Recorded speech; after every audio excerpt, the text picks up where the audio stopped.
Hi hello friends, crazy couple ಕಿಚನ್ಗೆ ಸ್ವಾಗತ. ಎಲ್ಲರಿಗೂ ನಮಸ್ಕಾರ. ಬನ್ನಿ ಇವತ್ತು ಚಿಕನ್ ಬಿರಿಯಾನಿ ಹೇಗೆ ಮಾಡೋದು ಅಂತ ಹೇಳ್ಕೊಡ್ತೀನಿ. 1 kg ಚಿಕನ್ ತೊಗೊಂಡಿದ್ದೀನಿ, ಅದನ್ನ ತೊಳೆದು ಇಟ್ಕೊಂಡಿದ್ದೀನಿ. ಮತ್ತು ಈ ಕಡೆ ಕೊತ್ತಂಬರಿ ಸೊಪ್ಪು, ಒಂದು ಹಿಡಿ ಕೊತ್ತಂಬರಿ ಸೊಪ್ಪು, ಸ್ವಲ್ಪ ಪಾಲಕ್ ತೊಗೊಂಡಿದ್ದೀನಿ, ಮತ್ತು ಒಂದು ಹಿಡಿ ಪುದೀನ ಸೊಪ್ಪು ತೊಗೊಂಡಿದ್ದೀನಿ, ಒಂದು 10 ಮೆಣಸಿನ್ಕಾಯಿ ತೊಗೊಂಡಿದ್ದೀನಿ ಖಾರಕ್ಕೆ ಬೇಕಾದಷ್ಟು, ಒಂದು ಸಣ್ಣ ಬೆಳ್ಳುಳ್ಳಿ ಇದೆ, ಅದಕ್ಕೆ 4 ಬೆಳ್ಳುಳ್ಳಿ ತೊಗೊಂಡಿದ್ದೀನಿ, 2 ಈರುಳ್ಳಿ ತೊಗೊಂಡಿದ್ದೀನಿ, ಒಂದು ನಿಂಬೆ ಹಣ್ಣು, ಮತ್ತು ಸ್ವಲ್ಪ ಶುಂಠಿ ತೊಗೊಂಡಿದ್ದೀನಿ. ಮಸಾಲೆ ರುಬ್ಕೊಬರೋಣ.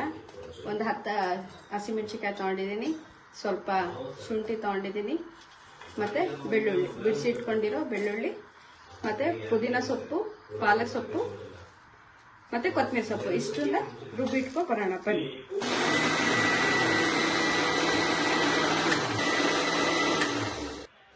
ನೋಡಿ, ಈ ಥರ ಫುಲ್ ಫೈನಾಗಿ ಪೇಸ್ಟ್ ಮಾಡ್ಕೊಬೇಕು.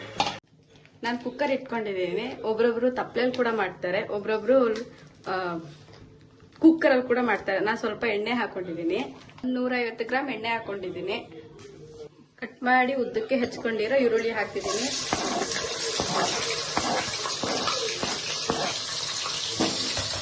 ಚೆನ್ನಾಗಿ ರೋಸ್ಟ್ ಆಗಬೇಕು, ಗೋಲ್ಡನ್ ಫ್ರೈ ಆಗಬೇಕು, ಅಲ್ಲಿವರೆಗೆ ಫ್ರೈ ಮಾಡ್ಕೊತೀನಿ. ಈರುಳ್ಳಿ ಫ್ರೈ ಆಗಿದೆ. ಸೊ ನಾವು ರುಬ್ಕೋಬೇಕಾಗಿರೋ ಕೊತ್ತಂಬರಿ ಸೊಪ್ಪು, ಪಾಲಕ್ ಸೊಪ್ಪು, ಕೊತ್ತಂಬರಿ ಸೊಪ್ಪು ಮತ್ತೆ ರುಬ್ಬಿರೋ ಎಲ್ಲ ಮಸಾಲೆನೂ ಹಾಕ್ತಿದ್ದೀನಿ.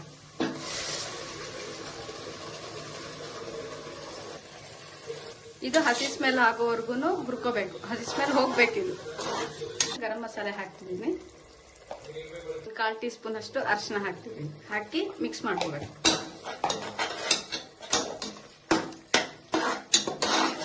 ರುಚಿಗೆ ತಕ್ಕಷ್ಟು ಉಪ್ಪು ಹಾಕೊಳ್ಳಿ. 1 kg ಚಿಕನ್ ತಗೊಂಡಿದ್ದೀನಿ, ಅದು ತೊಳೆದು ಇಟ್ಕೊಂಡಿರೋ ಚಿಕನ್ ಹಾಕ್ತಿದ್ದೀನಿ.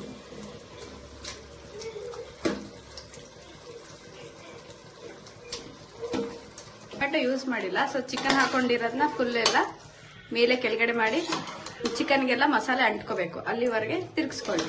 ಗ್ಲಾಸಲ್ಲಿ 4 ಲೋಟ ಅಕ್ಕಿ ಹಾಕೊಂಡಿದ್ದೀನಿ ನಾನು, ತೊಳೆದು ಇಟ್ಕೋಬೇಕು. ತೊಳೆದು ಇಟ್ಕೊಂಡಿರೋ ಅಕ್ಕಿ ಹಾಕ್ತಾ ಇದ್ದೀನಿ.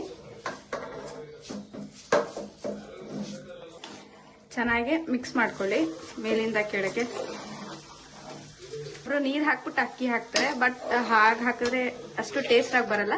ಸೊ ಮುಂಚೆ ಅಕ್ಕಿ ಹಾಕ್ಬಿಟ್ಟು ಆಮೇಲೆ ನೀರು ಹಾಕಿದ್ರೆ ಮಸಾಲೆ ಎಲ್ಲ ಹಿಡಿಯುತ್ತೆ, ಅಕ್ಕಿಗೂ ಚಿಕನ್ಗೆಲ್ಲ ಹಿಡಿಯುತ್ತೆ ಮಸಾಲೆ. ಅಕ್ಕಿ ಎಷ್ಟು ತಗೊಂಡಿದ್ದೀರಾ ಅದ್ರ 2 ನೀರು ಹಾಕ್ತಿದ್ದೀನಿ ನಾನು.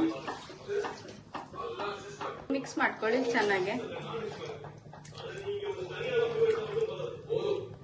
ನೀವು ಸ್ವಲ್ಪ ಟೇಸ್ಟ್ ನೋಡ್ಕೊಂಡು ಸ್ವಲ್ಪ ಉಪ್ಪು ಹಾಕೊಳ್ಳಿ, ಬೇಗ ಕಮ್ಮಿ ಆಯ್ತು ಅಂದ್ರೆ ಉಪ್ಪು ಹಾಕೊಳ್ಳಿ. ನೋಡಿ, ತಿರ್ಗಿಸ್ಬಿಟ್ಟು ಅಕ್ಕಿ ಹಾಕಿರೋದೆಲ್ಲ ಮೇಲೆ ಕೆಳಗಡೆ ಎಲ್ಲ ಅಂಟು ಹಿಡಿಬಾರ್ದು ಅಂತ ತಿರ್ಗಿಸ್ಬಿಟ್ಟು 2 ವಿಷಲ್ ಹಾಕೋರು.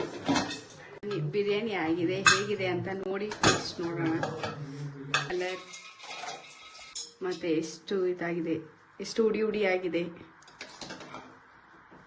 ಲಾಸ್ಟಲ್ಲಿ ನಿಂಬೆಹಣ್ಣು ಹೀರಿ, ಸೊ ಟೇಸ್ಟ್ ಆಗಿ ಚೆನ್ನಾಗಿ ಹುಳಿಕಾರ ಸಿಗುತ್ತೆ. ನಿಂಬೆಹಣ್ಣು ಹಾಕೊಂಡು ಈ ಥರ ತಿರ್ಗಿಸ್ಕೊಳ್ಳಿ ಮೇಲೆ ಕೆಳಗಡೆ ಮಾಡಿ, ಸೊ ಆಗ ಫ್ಲೇವರ್ ಎಲ್ಲ ಚೆನ್ನಾಗಿರುತ್ತೆ. ನೋಡಿ ಹೇಗಿದೆ, ವಿತೌಟ್ ಕಲರ್, ಏನು ಹಾಕ್ತೆ, ಏನು ಮಸಾಲೆ ಹಾಕ್ತೆ, ಹೀಗೆ ಮನೆಯಲ್ಲಿ ರೆಡಿ ಮಾಡ್ಕೊಂಡಿರೋ ಮಸಾಲೆ ಹಾಕಿ ಮಾಡೋದು. ನಿಮಗೆ ಈ ರೆಸಿಪಿ ಇಷ್ಟ ಆಗಿದ್ರೆ ಲೈಕು, ಶೇರು ಮತ್ತು ಸಬ್ಸ್ಕ್ರೈಬ್ ಮಾಡಿ. Thank you.